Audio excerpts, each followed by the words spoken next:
Primera de Pedro 3:15, ¿se acuerdan? Versículo que lo vamos a mencionar cada vez que tengamos la oportunidad.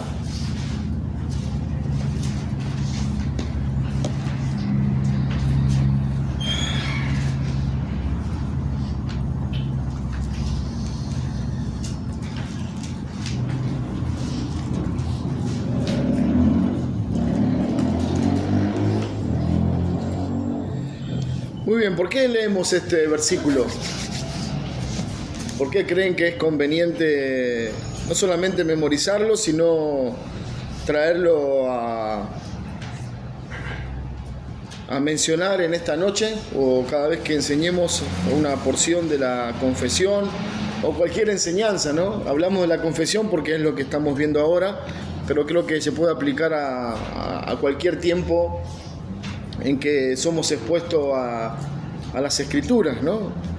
Y Pedro dice: santificad a Cristo como Señor en vuestros corazones, estando siempre preparados para presentar defensa ante todo aquel que os demande razón de la esperanza que hay en vosotros, pero hacedlo con mansedumbre y reverencia. El 16 dice: teniendo una buena conciencia, para aquellos que sois calumniados sean avergonzados los que difaman vuestra buena conducta en Cristo. Seguramente le sonó un poco distinto porque estoy leyendo la versión de las Américas, pero me gustaba porque está diciendo de alguna manera más clara. Dice que tenemos que estar preparados para presentar defensa ante todo aquel que os demande razón de nuestra esperanza, pero hacedlo, dice, ¿no? Pone como le gusta decir a Juan, abre un paréntesis Pedro y dice: esto hay una manera de hacerlo, o hay una forma correcta, y es hacerlo con mansedumbre y con reverencia, ¿no? Cada vez que nosotros compartamos el Evangelio o cualquier doctrina con alguien, no podemos perder de vista que la persona sea incrédula o no, siempre estamos hablando en nombre de Dios, ¿no? Haciendo mención quizás a ese versículo que usa Sugel en su libro, en nombre de Dios y delante de Dios. Creo que nosotros no podemos perder de vista eso, ¿no? Y Pedro lo menciona, dice con reverencia, ¿no? Porque estamos hablando de Cristo, estamos hablando de nuestro Señor, y eso no puede faltar, y mucho menos debe ser un motivo para el conflicto, para la pelea, para mostrarle al otro cuánto sabemos o cuán ignorante es de las verdades del Evangelio.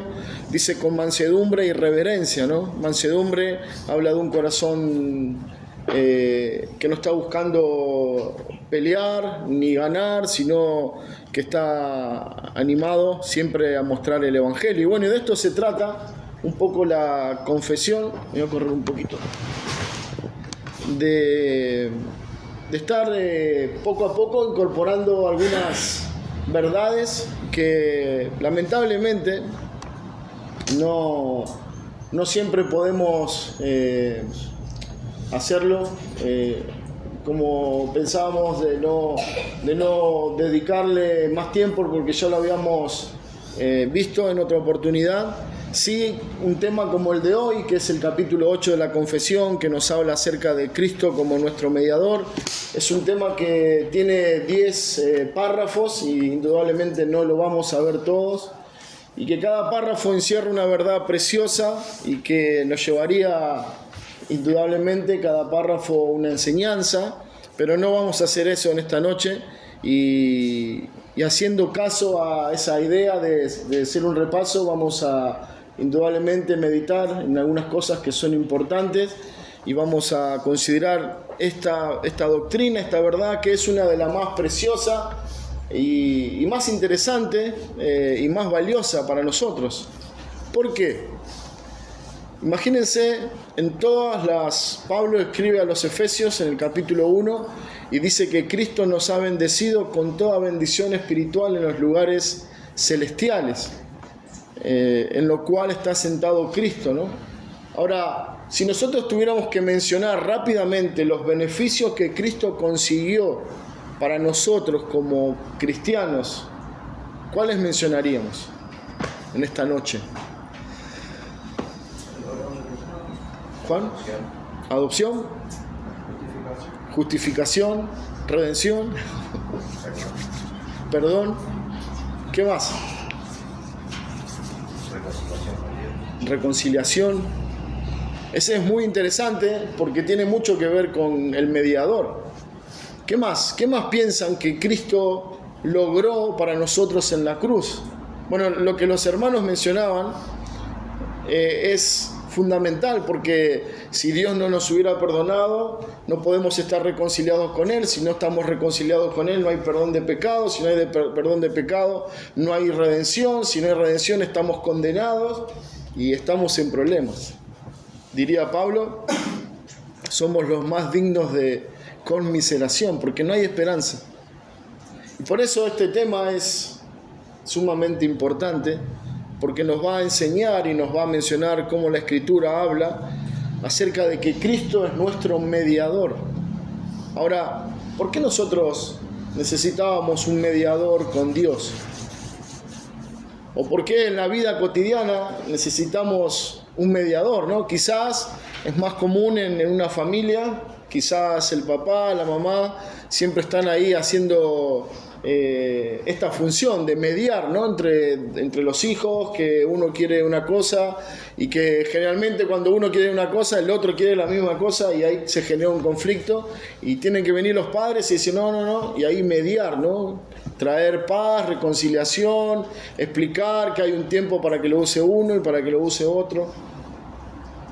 Bueno, de alguna manera cuando pensamos en la obra de Cristo es mucho más que eso, pero sí nos da una idea de que había un problema, y de hecho hay un problema, entre el pecador y Dios. Dice el libro de Salmos que Dios está airado, enojado, molesto con el pecador todos los días de su vida. La pregunta sería, ¿por qué? ¿Por qué Dios, ese Dios tan bueno y tan misericordioso, está enojado contra el hombre?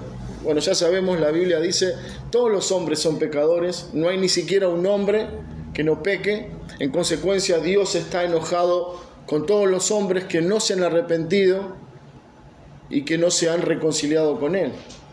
La razón por la que necesitamos un mediador es porque la ira de Dios está apuntando como si fuera un fusil, un cañón, una espada contra todos los hombres. Todos los hombres en algún momento, cuando partan de este mundo o cuando Dios venga a juzgar a la tierra, serán condenados, y cada uno de los hombres pagará por su pecado, porque eso es lo que Dios tiene que hacer. Dios no puede pasar por alto el pecado de nadie. Dios no puede dejar sin castigo al pecado, porque el pecado es una ofensa contra Dios, que es santo. No hay manera alguna de que Dios pueda ver con agrado el pecado, porque el pecado es una ofensa contra Él, es algo que atenta contra su esencia, contra su santidad, que está de alguna manera manchando lo que Él es. Entonces, a raíz de eso y de otras cosas más, Dios está airado con el hombre. Ahora, el jueves pasado, nuestro hermano Ale nos compartía acerca de los pactos, ¿no? De que Dios había hecho un pacto. Podemos decir que el primer pacto que encontramos es en el libro de Génesis, donde el hombre y la mujer que estaban en el Edén tenían que cumplir con un mandamiento, y era no comer del fruto prohibido. ¿Y qué pasó? Bueno, no pudieron resistir mucho tiempo, desobedecieron, comieron, y ese pacto, que teológicamente se llama un pacto de obras, que si ellos cumplían, como lo leíamos, al pie de la letra lo que Dios les había mandado, de que no comieran, ellos vivirían eternamente en ese estado de perfección.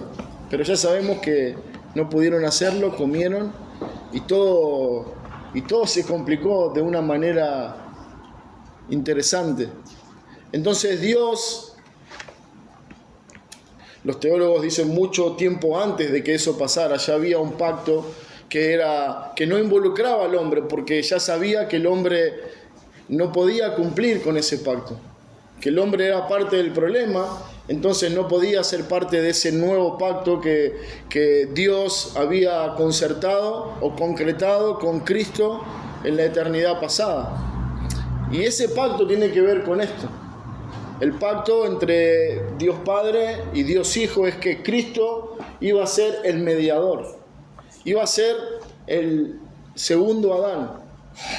Y no solamente para regir con sabiduría y perfección la creación, sino para venir a intermediar, para ponerse entre la ira de Dios y el pecado del hombre.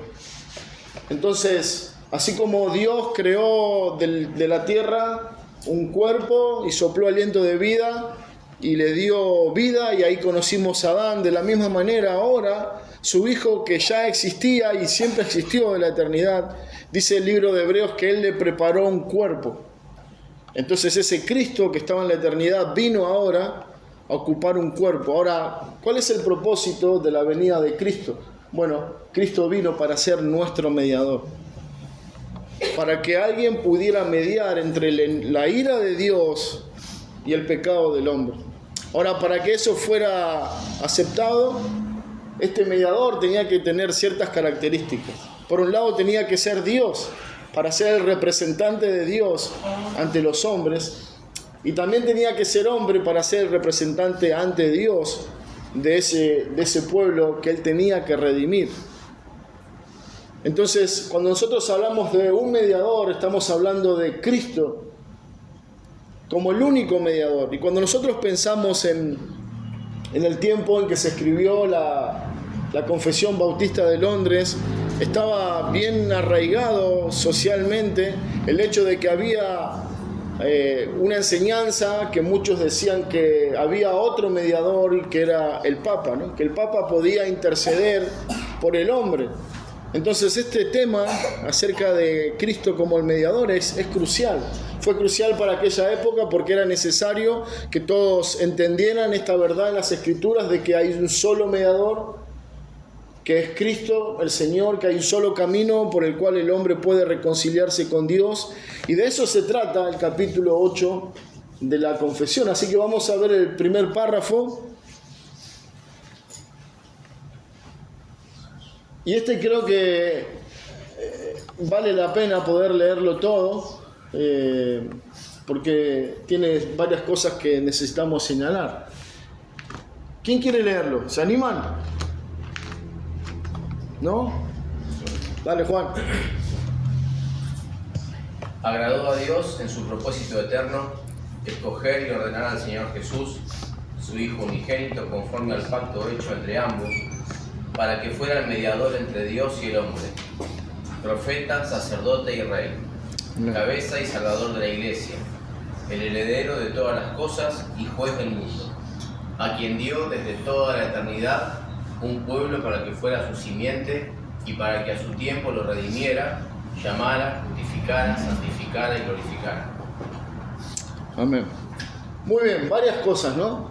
Agradó a Dios, ¿no? En su propósito eterno, en la eternidad pasada, escoger y ordenar al Señor Jesús, su Hijo. ¿Para qué? Para que conforme al pacto hecho entre ambos, bueno, ahí está hablando de que hay un pacto, entre ambos hay un acuerdo, se pusieron de acuerdo en que esto iba a ser así.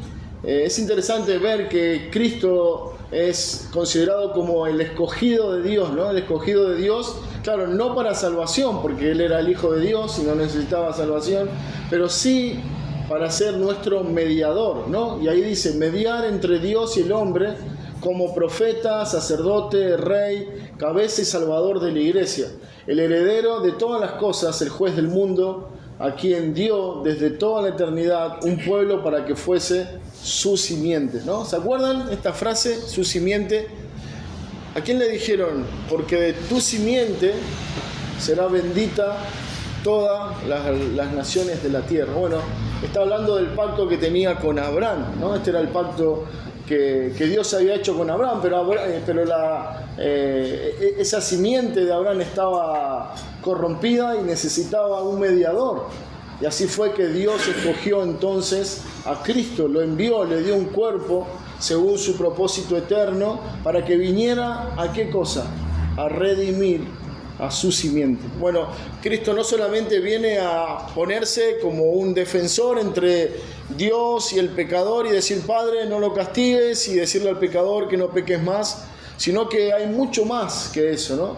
Porque una de las características no solamente él que tenía que ser un ser humano, que tenía que tener un cuerpo, no solamente tenía que ser Dios, tenía que ser 100% hombre, 100% Dios, sino que también él tenía que sufrir el castigo. No solamente se trataba de calmar la ira o acallar el enojo, sino que alguien tenía que recibir el castigo que el pecador merecía por su pecado. Si vamos al párrafo 2, ahí va a poner el énfasis en el Hijo, ¿no? El primer párrafo nos dice, bueno, quiso Dios en la eternidad pasada elegirlo, pero ahora dice el Hijo de Dios, la segunda persona en la Santa Trinidad, siendo el verdadero y eterno, el resplandor de la gloria del Padre, consustancial con aquel igual a Él que hizo el mundo y que lo sostiene y gobierna todas las cosas que ha hecho. Llegó la plenitud del tiempo, tomó sobre sí la naturaleza del hombre con todas sus propiedades esenciales y con sus debilidades concomitantes, aunque sin pecado, siendo concebido por el Espíritu Santo en el vientre de la Virgen María, al venir sobre ella el Espíritu Santo y cubrirla el Altísimo con su sombra. Bueno, para la época en que este párrafo era escrito, había varias doctrinas que atentaban contra el nacimiento virginal de Cristo. O sea, negaban dos cosas, ¿no? Por un lado, que Cristo era Dios, decían que no podían convivir las dos naturalezas, que si uno era hombre no podía ser Dios y si uno era Dios no podía ser hombre. Por eso nuestros hermanos en aquella época se ven en la necesidad de resaltar y aclarar que en ese hombre, en ese cuerpo que Dios había creado y preparado para el Hijo, para que viniera a ser nuestro mediador, habitaban o coexistían, como dice ahí, dos naturalezas, ¿no? Cristo era 100% Dios y era 100% hombre. Y esta es una de las doctrinas que, al igual que la Trinidad y que otras tantas cosas, son difíciles de entender por nosotros, pero es una realidad que la palabra de Dios nos muestra una y otra vez, ¿no? Dice que cuando llegó la plenitud, y ahí lo podemos ver de qué manera Pablo lo presenta en Gálatas 4:4, si quieren ir ahí un momento.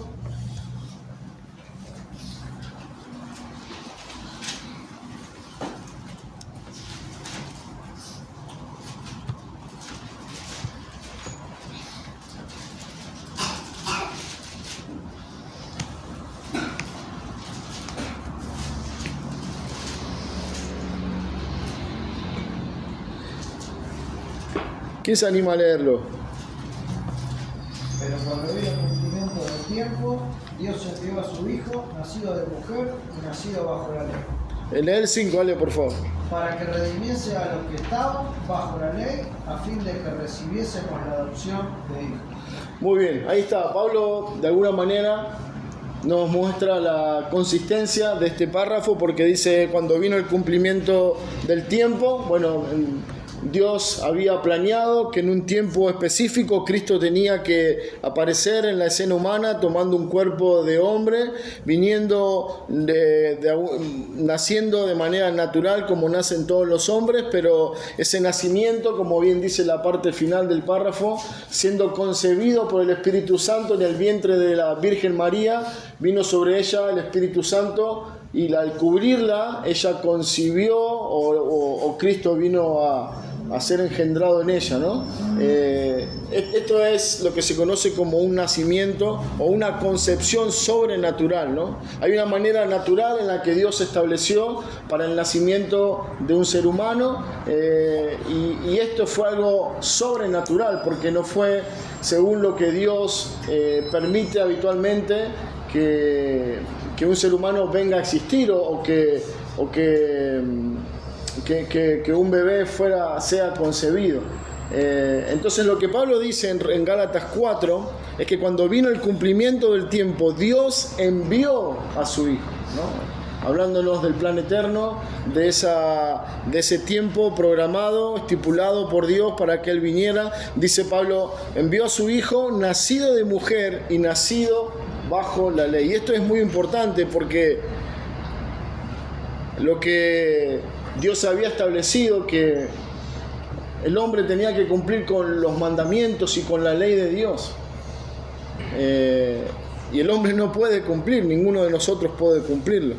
Pero sí era necesario que Cristo como mediador, como hombre, por eso era necesario que Él viniera en esta condición de hombre, viniera para cumplir en el tiempo de la ley, con la ley que nosotros no podíamos cumplir. De alguna manera, no solamente Él era nuestro mediador, es también nuestro representante, así como Adán en el huerto era el representante de toda la creación que vendría después de Él. En esta ocasión, Él era el representante de ese pueblo que a Dios le había regalado para que Él pudiera redimir. Ahora dice versículo 5, para que redimiese a los que estaban bajo la ley, a fin de que recibiésemos la adopción de hijo. Bueno, esto está íntimamente ligado con la obra de Cristo, con el propósito de su venida. Cristo no vino a ver qué pasaba, vino intencionalmente en este tiempo para cumplir con la ley que Dios exige y para que a través de ese cumplimiento de su muerte y resurrección pudiera redimir. Y esta frase, hermanos, es sumamente interesante. Creo que algo mencionaba Horacio el domingo y decía que Cristo no vino a ver cuánto podía salvar. Él vino definitivamente a salvar un grupo de personas. Nosotros no sabemos ni tenemos idea, ni siquiera nos vamos a enterar, sino cuando estemos en gloria. Pero Él vino a redimir, no a ver si podía redimir. Él vino a llevar adelante un plan que iba a concretar eficazmente, porque Él tenía el poder y la autoridad para salvar a todo lo que Dios le había entregado. Pasemos al tercer párrafo.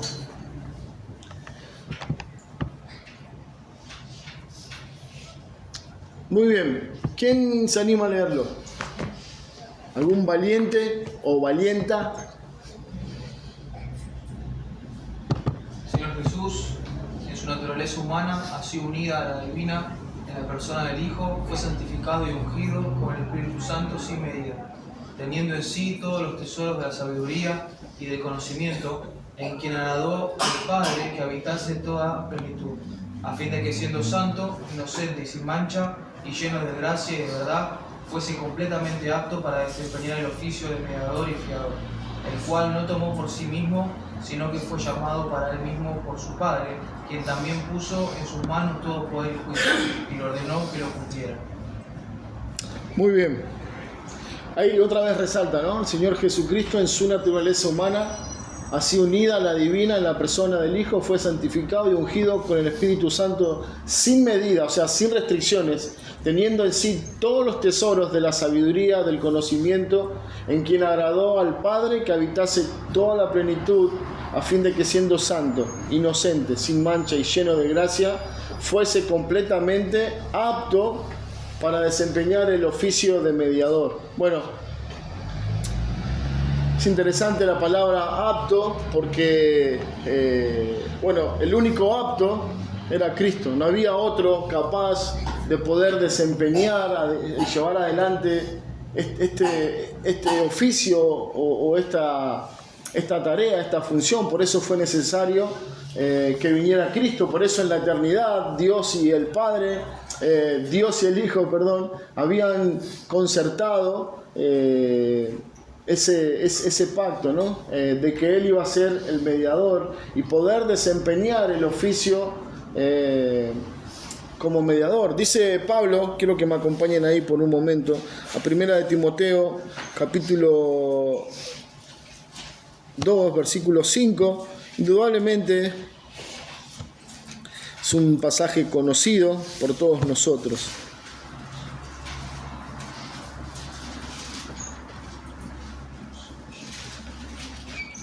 Si alguien lo quiere leer. Porque hay un solo Dios y un solo mediador entre Dios y los hombres, Jesucristo, hombre. Y lee el 6, Marcos, también, por favor. El cual se dio a sí mismo en rescate por todos, de lo cual se dio testimonio a su debido tiempo. Muy bien. Dice el Señor, hay un solo mediador. Hay una sola persona apta que Dios señaló, que tiene todo el derecho, todo el poder, toda la gracia para poder desempeñar el oficio de mediador. Y ese es Jesucristo hombre, ¿no? Jesucristo hombre, perdón. Una vez más nos lleva a considerar la importancia, la necesidad de que Él fuera hombre, de que Él tuviera un cuerpo como nosotros, de que viviera en un tiempo en que la ley estaba vigente, de que viviera entre los hombres y que viniera en este tiempo a desempeñar su tarea y su función de mediador entre Dios y los hombres. Ahora, todos nosotros necesitamos de un mediador. Aún hoy Él está mediando por nosotros. Dice Juan en la primera carta que abogado tenemos para con el Padre, a Jesucristo el justo, ¿no? Él está intercediendo por nosotros, ¿no? Hace la misma referencia acerca del Espíritu Santo cuando dice que Él intercede con gemidos indecibles. La verdad es que todo el tiempo Cristo está desempeñando este oficio de mediar por nosotros, porque para eso Él ha venido, para eso Él también nos ha redimido y para eso también Él ha ascendido al Padre mostrando su sacrificio, y Dios al recibirle, al aceptarle, ha manifestado su aprobación y su aceptación del sacrificio de Cristo. Pasamos al cuarto párrafo. Esto es precioso, hermanos, porque dice que el Señor Jesús asumió de muy buena voluntad este oficio, el de mediar por nosotros, ¿no? Por los pecadores. Y para desempeñarlos nació bajo la ley, lo que leíamos en Gálatas 4:4, la cumplió la ley perfectamente y sufrió el castigo que nos corresponde a nosotros, el cual deberíamos haber llevado, y sufrió siendo hecho pecado y maldición por nosotros, soportando las más terribles aflicciones en su alma y los más dolorosos sufrimientos en su cuerpo. Fue crucificado y murió y permaneció en el estado de los muertos, aunque sin ver corrupción. Al tercer día resucitó de entre los muertos con el mismo cuerpo, en el cual sufrió, con el cual también ascendió al cielo, y allí, estando sentado a la diestra de Dios, Padre, intercediendo, regresará para juzgar a los hombres y a los ángeles al final del mundo. Bueno, esto de alguna manera va llevando progresivamente un relato de cómo el Padre lo eligió para que fuera el mediador. Cristo recibió esa tarea de parte del Padre, entonces Él tenía que venir, dejar el cielo, tomar un cuerpo, nacer como nacen todos los mortales y cumplir con la ley. Y en ese ministerio no solamente Él venía a cumplir la ley, sino que también venía a cargar en Él el pecado de todos nosotros, ¿no? Lo que leemos en Isaías 53. Y dice ahí que Él sufrió siendo hecho pecado. Y es interesante esa frase porque nunca Cristo pecó, pero sí Él cargó en Él el pecado de todos nosotros. Nuestra maldición, nuestro castigo fue derramado en Él. Por eso dice, soportó las más terribles aflicciones en su alma, y podemos ver un retrato de esto ahí en el huerto de Getsemaní, Cristo orando, sufriendo, padeciendo y pidiendo al Padre que lo ayude, y que si el Padre quería pasara esta copa.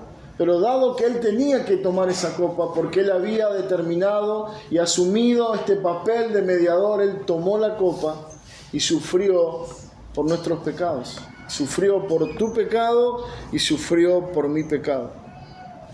Y a esto tenemos que decir gloria a Dios.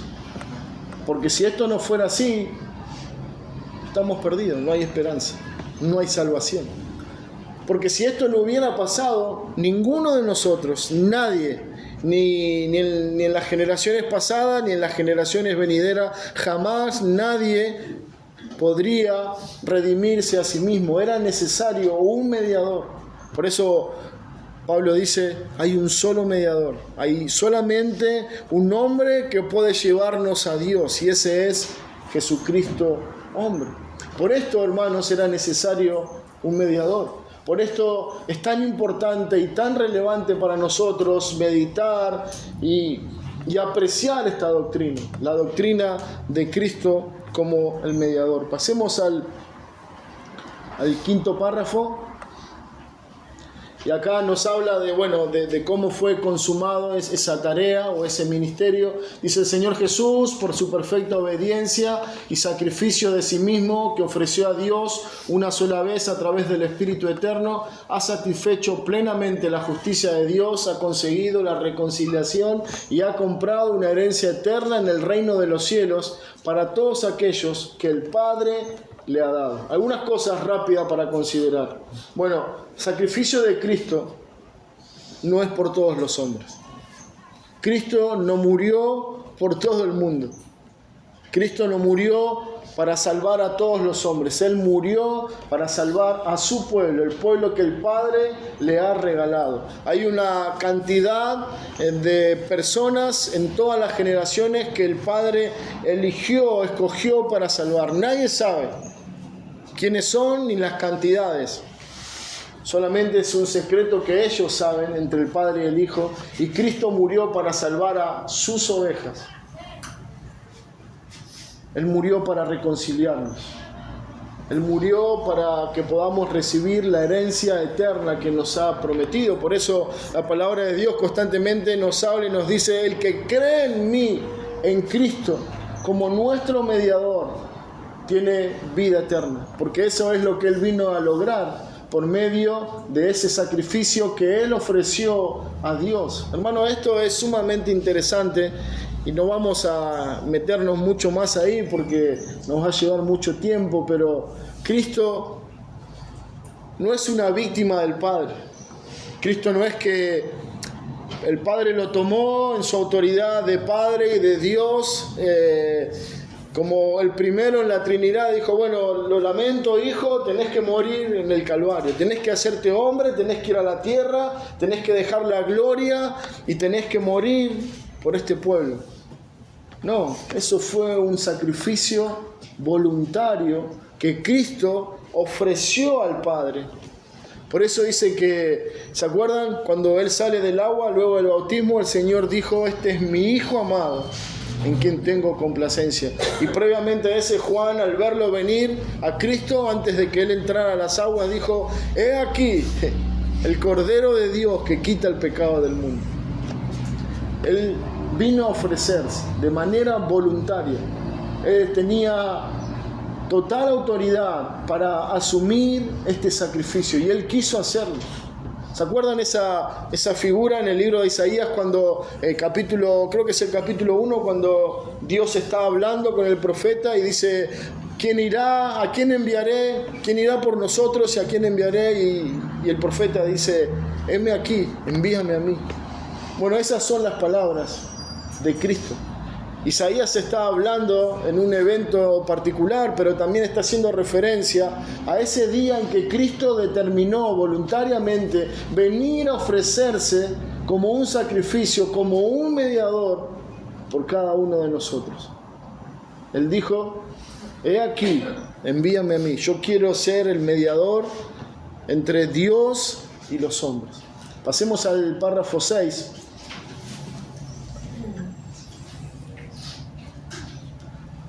Dice: aun cuando el precio de la redención no fue realmente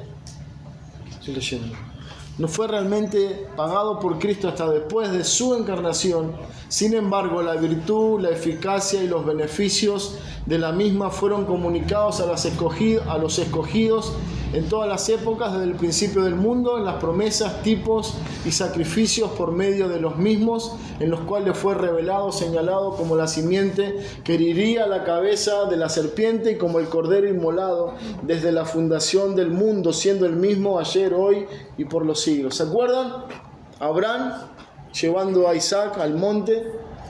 Dice que Isaac tomó a su hijo, tomó el cuchillo, tomó la leña y se fueron y subieron la montaña. Y de repente indudablemente ese joven, Isaac, conociendo todo el protocolo para el sacrificio, dijo, bueno, tenemos leña, tenemos el fuego, tenemos el cuchillo, pero falta lo más importante, ¿dónde está el cordero?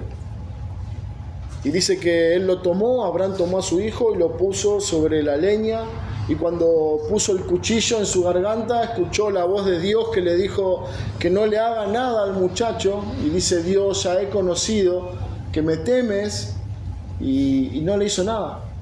Pero dice que eso fue una figura del cordero o mejor dicho, la figura del Padre, de Dios, tomando a su Hijo y poniéndolo sobre el altar como un sacrificio para entregarlo como mediación y como propiciación por nuestros pecados. Eso fue lo que a través de todos los tipos y a través de todas las historias en el Antiguo Testamento, el Señor fue mostrando todo el tiempo, mostrando de que era necesario que un cordero viniera a redimirnos o a interceder o a mediar por nosotros delante de Dios. Todo eso hacía mención a nuestro Señor Jesucristo. Pasemos al párrafo 7. Sí. Incluso lo que compartía, cuando Isaac le pregunta eso a Abraham, no sé si se acuerdan, pero Abraham cuando le pregunta dónde está el cordero, Abraham sí le responde, Jehová proveerá. Sí. Jehová Jireh, dijo. Jehová proveerá.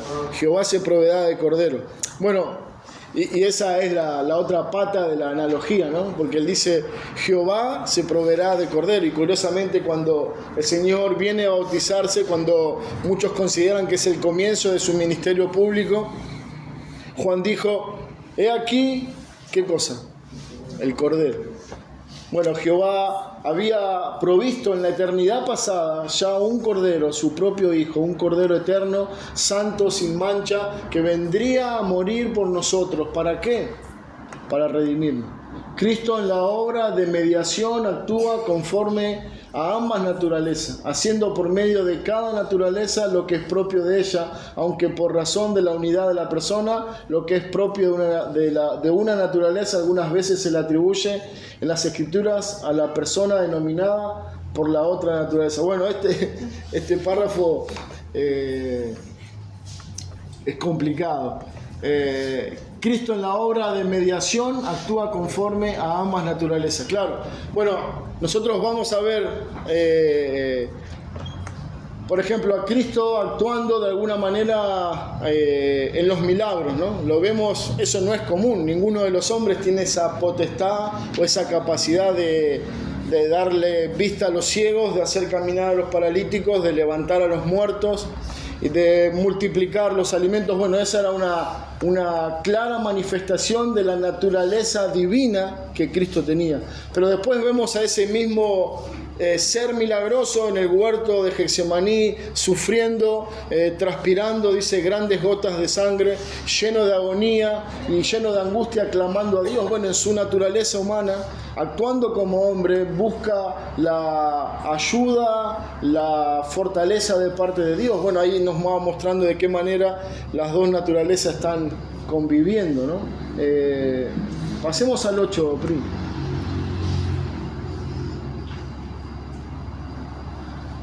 A todos aquellos para quienes Cristo ha obtenido redención eterna, cierta y eficazmente les aplica y le comunica la misma, haciendo intercesión por ellos, uniéndolos a sí mismo por su Espíritu, revelándoles en la palabra y por medio de ella el misterio de la salvación, persuadiéndoles a creer y obedecer, gobernando sus corazones por su palabra y espíritu, y venciendo a todos sus enemigos por su omnipotente poder, sabiduría, de manera y en forma que más coincidan con sus maravillas e inescrutables dispensación.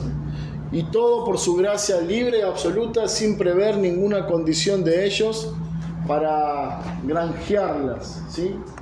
Bueno, este párrafo, podemos decir de alguna manera, es lo que Pablo dice en Efesios 1, ¿no? Las bendiciones espirituales que Él guardó para nosotros como consecuencia de la redención que consiguió o de los beneficios de esa redención que logró por medio de su sacrificio para su iglesia, ¿no? Bueno, Él dice que Cristo obtuvo redención eterna, es una redención para siempre, es verdadera, ningún cristiano puede dudar de su salvación y es eficaz, ¿no? Les aplica y le comunica esa salvación a los que Él determinó salvar, los va a salvar. Nadie se va a perder de los que Cristo, por los que Cristo murió o por los que el Padre eligió para salvarlos, ¿no? Él comunica la misma por medio del Evangelio, intercede por ellos, uniéndolos a sí mismos, los hace parte de Cristo, los hace parte de su iglesia. Bueno, ahí nos muestra la intervención del Espíritu, revelándoles en la palabra y por medio de ella el misterio de la salvación, persuadiéndolos a creer. Bueno, todo esto, lo que venimos viendo, nos habla de la importancia del sacrificio de Cristo. Nos habla de lo relevante que es esta doctrina para nosotros hoy. Porque si Él no hubiera venido en forma de hombre, nada de esto hubiera sido posible. Todo esto sería una linda doctrina hipotética, ¿no? Qué bueno hubiera sido que si Cristo hubiera venido, hubiéramos conseguido, salvación, redención, reconciliación y todo esto. Pero dice, esto es una verdad. Esto es algo que realmente pasó. Esto es algo que realmente Cristo logró y consiguió para todos nosotros. Hermanos, esta es nuestra realidad en Cristo. Esto es lo que cada uno de nosotros ha recibido por medio de la fe, cuando creemos que Cristo es nuestro mediador. ¿Por qué necesitamos un mediador? Bueno, el cristiano necesita un mediador porque si bien ya nos redimió y por nosotros fue ese sacrificio, Él sigue siendo esa fuente de gracia. Él sigue siendo en su obra de mediar el quien sostiene nuestras vidas, quien nos provee todas las herramientas espirituales para que nosotros sigamos poniendo los ojos en Él, descansando en su obra y teniendo fe en lo que Él dijo que va a hacer. Pero si no estás en Cristo, si Cristo no te ha redimido, si no has venido a los pies de Cristo buscando perdón y salvación, entonces necesitas un mediador. Porque si Cristo no es tu mediador, todavía estás en tu pecado. Si Cristo no es tu mediador, entonces la ira de Dios está contra vos o contra nosotros. Si Cristo no es tu mediador, todavía no hay reconciliación. La palabra reconciliación nos lleva a pensar que hay una enemistad entre Dios y los hombres. Dice Romanos el capítulo 5 que por medio de la fe nosotros somos justificados con Dios y por medio de esa fe, por medio de esa reconciliación, tenemos paz para con Dios. Y no nos habla solamente de la paz que recibimos. Pablo muchas veces habla en sus cartas y él está orando por los hermanos y por las iglesias y él anhela que los hermanos puedan recibir la paz de Dios. Esa paz es característica de los redimidos. Y si Cristo no es tu mediador, entonces Dios está enojado contra vos. Y eso no quiere decir que, ahora todo en tu vida te va a ir mal. No, es mucho peor que eso. Puede ser que partas en esa condición de esta tierra y lo que espera, si alguien muere sin que Cristo sea su mediador o sin que seamos reconciliados con Dios por medio de Cristo, el mediador, lo que nos espera es el infierno eterno. Es una separación eterna de Dios, es un castigo eterno en el cual todos los hombres morirán y serán sentenciados eternamente a un sufrimiento eterno, lejos de Dios. Por eso esta noche es una noche que debemos agradecer a Dios, porque no sé cuántos de nosotros, cuando estábamos sin Cristo, escuchamos acerca de Cristo el mediador. Pero quizá muchos de los que están con nosotros en esta noche no conocen a Cristo como su mediador. Indudablemente Él está por medio de su palabra y por medio de este tiempo llamándonos al arrepentimiento y a poner los ojos en Cristo para reconciliarnos con Él, para encontrar en Cristo salvación. ¿Salvación de qué? Para salvarnos de Dios. Porque Dios, como decíamos al comienzo, está enojado, está airado contra el pecador por su pecado, por su rebeldía, por su maldad. Entonces Él tiene que condenar al hombre. No es un enojo porque no creen en Él. Es su justicia que tiene que aplicar al pecador por su pecado, por su incredulidad. Porque no viven para Dios, porque no le dan la gloria. Y la única manera en que el hombre puede salvarse o reconciliarse con Él es a través de un mediador. Para eso vino Cristo, para reconciliarnos con Él. ¿Se acuerdan? Génesis 6 dice que los pensamientos del hombre son continuos solamente hacer lo malo. Y eso es lo que Dios ve de nosotros. O eso es lo que Dios ve cuando un hombre no es reconciliado. Ve pecado tras pecado y ve de qué manera su justicia tiene que aplicarse sobre todos los hombres. Hay una frase en las Escrituras que dice que Dios no le consideró el pecado en el Antiguo Testamento y Dios pasó por alto ese pecado, ¿no? Y podemos tener la idea equivocada de que Dios hizo la vista gorda y dijo, bueno, está bien, este pecado no lo voy a considerar. No, ese pecado alguien pagó. Como bueno, se ha puesto de moda ahora acerca de hablar de la educación gratuita o de la salud gratuita. Dice, nada es gratis, alguien lo paga. Y lo pagamos nosotros o lo paga el gobierno a través de los impuestos. Y la salvación, si bien es por gracia, porque no tenemos que hacer nada ni podemos hacer nada para conseguirla, no nos cuesta nada a nosotros, pero sí hubo un costo, un alto precio, y es lo que nosotros estamos viendo. Es que Cristo vino a pagar nuestra reconciliación. Por un lado, el cristiano, cada día, cada momento, cada noche, tiene que decir, Padre, gracias. Gracias por Cristo. Porque no había absolutamente nada que nosotros pudiéramos hacer. Por más que quisiéramos, no pudiéramos reconciliarnos con Dios. Fue necesario que Cristo, nacido de mujer y nacido bajo la ley, viniera a interceder, a mediar por nosotros. ¿Para qué? No solamente para cumplir la ley, sino como dice Isaías, y vamos a ir ahí, Isaías 53, si me acompañan, por favor.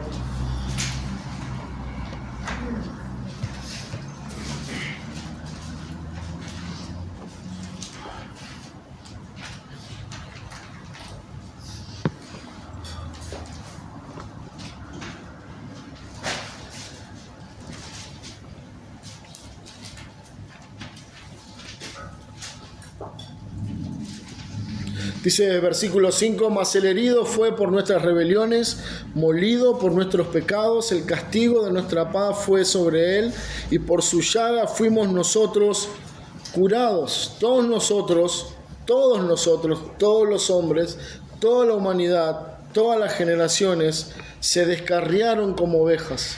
Cada cual se apartó por su camino, mas Jehová cargó en él. ¿Qué cosa? El pecado de todos nosotros. He aquí la figura perfecta de Cristo, el mediador. No solamente Él vino para cumplir con la ley, Él vino para cargar el pecado de nosotros. ese castigo, esa justicia que debería caer sobre mí, dándome muerte y condenándome por mi pecado, cayó sobre el Cordero de Dios. Dice Isaías, el pecado, todo mi pecado, todo el castigo que nosotros merecíamos, cayó sobre este hombre. Y si pasamos al párrafo 9, dice, este oficio de mediador entre Dios y el hombre es propicio solo de Cristo, quien es el profeta, sacerdote, rey de la iglesia de Dios, y no puede ni parcial ni totalmente ser transferido de él a ningún otro. Bueno, no hay otro que pueda llevar nuestro pecado. Él como sacerdote, como profeta, vino a anunciarnos que Él iba a hacer el sacrificio, que Él iba a ser el Redentor. Como sacerdote, Él se ofreció a sí mismo. Dice Hebreos 7 que este sacerdote era necesario. Un sumo sacerdote, sin pecado, sin mancha, sin contaminación, y que ofreciera un sacrificio una vez y para siempre. Bueno, ese es nuestro mediador, quien también era profeta, sacerdote, rey de la iglesia o cabeza de la iglesia de Dios, y no puede ni un poco ni totalmente transferir este oficio a ningún otro. Por eso Isaías dice de manera preciosa, nos lleva a considerar de qué manera Cristo carga en Él el pecado de todos nosotros. Hermanos, esto es, como diría Job, apenas el borde del vestido de esta doctrina, pero es una doctrina preciosa. Es una doctrina que nos ayuda a considerar que todos nosotros un día necesitamos un mediador. Y como bien mencionaba Marcos, Dios en su gracia nos proveyó de un cordero mediador que era Cristo. Ahora, a través de esta obra nosotros somos redimidos, porque Él cumplió, porque Él intervino, porque su mediación fue perfecta, santa y eterna. Él tenía que morir en la cruz, tenía que ser sepultado como todos los hombres, pero también tenía que tener la autoridad para resucitar al tercer día. Por eso Él dijo, yo pongo mi vida y la vuelvo a tomar. ¿Quién de los hombres podía hacer eso? Nadie. Solo Dios, hecho hombre, podía poner su vida, determinar morir en ese momento. Y también al tercer día Él determinó levantarse de los muertos para hacer eficaz y completo el plan de redención que había concretado con el Padre en la eternidad pasada. Este es nuestro mediador, quien fue destruido o quien fue molido por nuestros pecados. Dice el versículo 5 de Isaías 53, mas el herido fue por nuestras rebeliones, molido por nuestros pecados, y el castigo de nuestra paz cayó sobre él. Hermanos, de esto se trata la mediación. Esto se trata el Cristo como mediador. Y sé que los párrafos dicen mucho más, pero no íbamos a poder ver todo, sino que queríamos hacer un pantallazo general de Cristo como mediador. Por un lado, llamar a cada uno de los que están en Cristo a gozarse de esta verdad y a pensar y a seguir acumulando y reconociendo cuáles son los beneficios y la importancia de Cristo como nuestro mediador.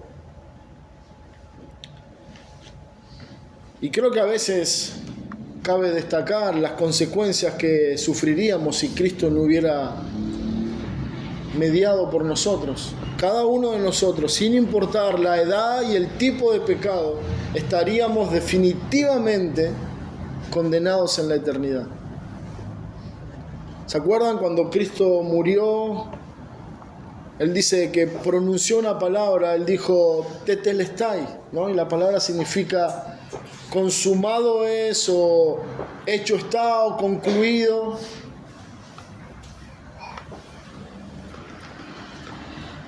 Y él estaba diciendo, bueno, los que vine a salvar, los salvé, los redimí, hice el pago. Pero imagínense si Cristo no hubiera pasado por esa cruz. Las palabras no sería tetelestai, sería condenación. Condenado es. Y hermanos, éramos condenados. No hay ninguna duda de eso. Simplemente el hombre tiene que nacer para hacerse ya un ser condenado eternamente. Pero cuando por medio del Evangelio escucha esta maravillosa historia de Cristo el Redentor, de Cristo el Mediador, entonces hay esperanza. Y el conocer esta doctrina nos lleva a conocer la verdad del Evangelio, y creer en el Evangelio trae paz y esperanza. Por eso, si estoy en Cristo, si Cristo es mi Redentor, si Él me salvó, si yo he creído en su obra de mediación por mí, entonces debo tener esperanza. Pero si Cristo no es tu mediador, estás en serios problemas. Pero gracias a Dios que hoy en esta noche pueden escuchar el Evangelio. Y el Evangelio nos habla y nos dice que hay un solo mediador entre Dios y los hombres, y eso es Jesucristo, hombre. ¿Y qué tenemos que hacer? Bueno, tienen que venir a Él, creyendo en que Él vino a redimirme a mí, que Él vino a morir por tu pecado y por mi pecado, que Él vino a cumplir lo que yo no podía cumplir delante de Dios, que Él vino a salvarme del castigo de Dios que yo merezco por mi pecado. Creer en Cristo no se trata simplemente de creer que Él existió o que Él fue Dios hecho carne, se trata de que su sacrificio es por mí. Si esa es tu realidad en esta noche, ven a Cristo. Pon tu esperanza en Cristo, el mediador, el único que puede mediar entre Dios y los hombres, el único que vino a morir por tu pecado, para llevarlos a la cruz, para pagar con su muerte el castigo de nuestro pecado, para resucitar al tercer día y levantarse victorioso, ascendiendo al Padre. Y ascendiendo al Padre, también ascendimos con Él por medio de la fe. Hermanos, en esta noche, esta es la doctrina, podemos decir, de Cristo como mediador.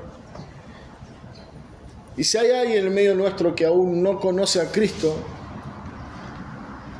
dice Cristo, el que a mí viene no le echo fuera. El que a mí viene no lo rechazo, porque eso he venido para mediar, para ser salvador, para salvar. Y quiero compartir un último versículo antes de orar y terminar en esta noche, que está ahí en Juan 3.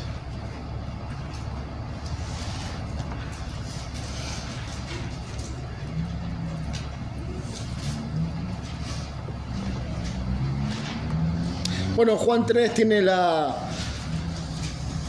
historia tan conocida de Jesús y Nicodemo. Ahí Nicodemo preguntando acerca de, bueno, cómo es que puede entrar al reino de Dios, ¿no? Y bueno, el Señor le da una serie de respuestas y luego continúa enseñando hasta que llegamos al versículo 31 y él dice, el que de arriba viene es sobre todos. El que es de la tierra es terrenal y cosas terrenales habla, y el que viene del cielo es sobre todo, haciendo referencia a Él como el enviado del cielo, como el Redentor que descendió del cielo tomando cuerpo de hombre. Y lo que vio y oyó, esto testifica y nadie recibe su testimonio. El que recibe su testimonio, este atestigua que Dios es veraz, porque el que Dios envió, las palabras de Dios habla, pues Dios nos da el Espíritu por medida. El Padre ama al Hijo y todas las cosas ha entregado en su mano. El que cree en el Hijo tiene vida eterna, pero el que rehúsa creer en el Hijo no verá la vida, sino que la ira de Dios está sobre él. Bueno, un ejemplo muy agradable para hablar también acerca de Cristo el mediador. Él dice, el que está en el Hijo tiene vida eterna, no hay más condenación, no hay más castigo, no hay más ira, hay vida eterna, hay reconciliación, hay redención. Pero el que no cree en el Hijo, en el que no cree en la redención o en la mediación de Cristo como el Cordero que vino a morir para salvarnos y llevarnos a Dios, dice, no solamente no tendrá vida, sino que la ira de Dios está sobre él. En esta noche, Cristo está llamando a todos aquellos que no le conocen a que vengan a Él. Que vengan con fe pidiendo salvación, diciendo, creo en que eres ese hombre que nació y que murió para redimirme, para ser nuestro mediador. Creo en ti, creo en esta obra, creo en tu palabra. El pasaje dice que el que cree en el Hijo tiene vida eterna. Se trata de creer en Él, se trata de aceptar esta obra de redención y este llamado eterno de Cristo a través del Evangelio para que todos vengan y crean en Él. Una vez más, si Cristo no es tu Señor, si aún Cristo no te ha salvado, pídele que sea tu mediador. Pon tu fe en Él, cree en la palabra del Evangelio, cree en el Evangelio y busca a Cristo. Y nosotros, hermanos, indudablemente, como dice Pablo, debemos dar gracias a Dios por este sacrificio eterno, por esta doctrina maravillosa, que todo lo que nos hace es enriquecernos y llenarnos de gozo y esperanza.